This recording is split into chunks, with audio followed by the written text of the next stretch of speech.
Healthy lifestyle जो है सिर्फ वो क्या है और कैसे वो हम अडॉप्ट कर सकते हैं और किस तरह से वो हमारी मेंटल हेल्थ को जो है मुतासिर करता है। बहुत शानदार सवाल है। मैं आपसे अर्ज़ करूँ कि हेल्दी लाइफ़स्टाइल में जो सबसे पहला नुकता है मैं तमाम तर दुनिया के जितने भी लोग मुझे जानते हैं, जिनसे मेरी बात-वात होती है, मैं कहता रहता हूँ कि जो लोग मग़रिब के वक़्त खाना खा लेते हैं और इशा पढ़ के सो जाते हैं, उनका हेल्दी लाइफ़स्टाइल शुरू हो जाता है।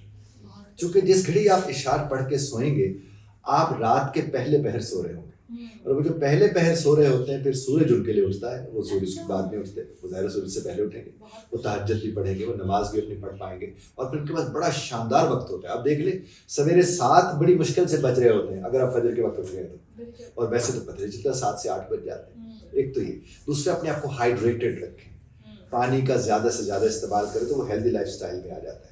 दूसरी बात ये कि वॉक को जब आप अपनी ज़िंदगी का हिस्सा बनाते हैं कि आप चलें, तो बहुत फ़र्क पड़ता है उससे। बल्कि मैं यहाँ पर आपको एक बात अर्ज़ करता चलूँ कि चलने में और वॉक के लिए चलने में बहुत फ़र्क होता है। अच्छा। यानी एक्सरसाइज़ करने वाले ज़हन से। कुछ लोग होते हैं कि यार मैंने फ़ोन कान से लगाया हुआ था और मैं कितनी देर तो आज चला। तो जब आप फ़ोन लगा के कितनी देर चलते हैं, वो वॉक नहीं हो रही होती, वो बात हो रही होती है। वो टॉक हो रही होती, वो बात नहीं हो रही होती। तो वॉक नहीं हो रही होती। इसी तरह से मैं आपसे अर्ज़ करूँगा, जिस तरह मैंने कहा हाइड्रेटेड रखें, वॉक करें। हेल्दी लाइफ़स्टाइल में ये भी है कि उन लोगों के साथ ज़्यादा वक़्त गुज़ारें जिनके साथ आपको वक़्त गुज़ार के खुशी होती है। वो भी आपके हेल्दी लाइफ़स्टाइल का हिस्सा बन जाते हैं। रात को ख़ास तौर पर मैं आपसे अर्ज़ करूँ, खाने-पीने में दाल है, चावल, इस तरह की जितनी चीज़ें रातों को तो ये खानी भी नहीं चाहिए, दिन के औकात में खानी चाहिए। अच्छा। आप इसको रात को ना खाएँ, ये भी उसी का ज़ाहिर नुक्ता एक बन जाता है।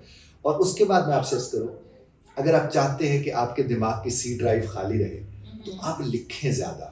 अच्छा। जो लोग ज़्यादा से ज़्यादा लिखते हैं, उनके दिमाग का सारा बोझ सफ़े पे आ जाता है, फिर उन्हें हर वक़्त सोचना नहीं पड़ता बहुत है। खूबसूरत है। अभी देखिए, आपने देखा होगा जो ग्रोसरी लिस्ट है, ये बाकी चीज़ें लोग दिमाग में लेके फिरते रहते हैं। जी। तो मैं उनका भी लाइफ़स्टाइल हेल्दी नहीं समझता। मैं अब यहाँ पर कोशिश ये कर रहा हूँ कि वो जो हेल्दी लाइफ़स्टाइल की हमारी अपनी डेफ़िनेशन है, हम उसके ऊपर काम करें कि हेल्दी लाइफ़स्टाइल का मतलब क्या है कि इस तर्ज़ पर वो ज़िंदगी गुज़ार रहा हो कि उसकी जो हेल्दी है, वो लाइफ़ हो जाए। और वो ज़ाहिर उसी सूरत में है, वो सवेरे सही वक़्त पर उठेगा, वो सही वक़्त पर सोएगा, वो ख़ास तौर पर रात को फ़ोन स्क्रॉलिंग नहीं करेगा, वो भी हेल्दी लाइफ़स्टाइल का हिस्सा है। और एक ख़ास तौर पर जो हमें ख़ातीन और हज़रात सुन रहे हैं बैठे, अगर वो ये करेंगे तो उनके बच्चों के अंदर ये आदतें पैदा होंगी।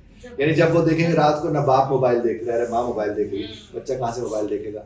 और अगर वो देखेंगे कि दिन की रोशनी में ये मोबाइल देखते हैं, तो वो भी दिन की रोशनी में मोबाइल देखना शुरू कर देंगे।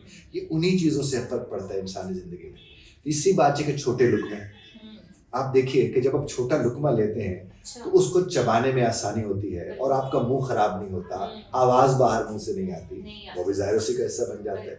मैं बल्कि पिछले दिनों मैं ऐसे चावल खाने लगा, तो मेरा बेटा मेरे साथ बैठा हुआ था, तो वो ना फ़ोर्क से चावल खाना शुरू कर दिया। अच्छा। मैंने कहा, यार ये चम्मच से तुम क्यों नहीं खा रहे हो? मुझे कहने लगा, पापा मैंने एक जगह कहीं देखा था कि फ़ोर्क से ना चावल उठाए कम जाते हैं और जब उठाए कम जाते हैं तो लुक़मा कम बनता है और जब लुक़मा कम बनता है तो फिर उसको चबाने करने में उतने-उतने को थोड़ा-थोड़ा करके बड़ा अच्छा रह जाता है। मुझे बड़ा अच्छा लगा, मैंने कहा अच्छा इसलिए ये जो चाइनीज़ चॉपस्टिक इस्तेमाल करते हैं, थोड़ी-थोड़ी चीज़ें उठा-उठा के फिर हम उसको यकीनन ये खा आपकी सकते हैं। तरबियत का जो है ना वो अमली नमूना आपने देखा सर। जी, अल्हम्दुलिल्लाह। तो मैं आप यही अर्ज़ करूँगा कि आपका हेल्दी लाइफ़स्टाइल आपके रात को सोने से शुरू होता है। किसी ने भी अपना स्टाइल ठीक करना है, खुदारा रात को इशा पढ़ के सो जाएँ। यानी इशा के बाद आप जिस भी उससे ताल्लुक़ रखते हैं, वो उस वक़्त पे आप सो जाएँ, क्योंकि रात सोने के लिए होती है और रातों को रब्बे कायनात हमारे अजसाम की मुरम्मत करते हैं। अगर हम वो वक़्त सो के गुज़ार देंगे, तो वाक़ई हम जब सवेरे उठेंगे, तो बॉडी एक्स नहीं होंगे और इस तरह की बहुत नेगेटिविटीज़ आपकी ज़ात का हिस्सा नहीं होंगी। जनाब यानी।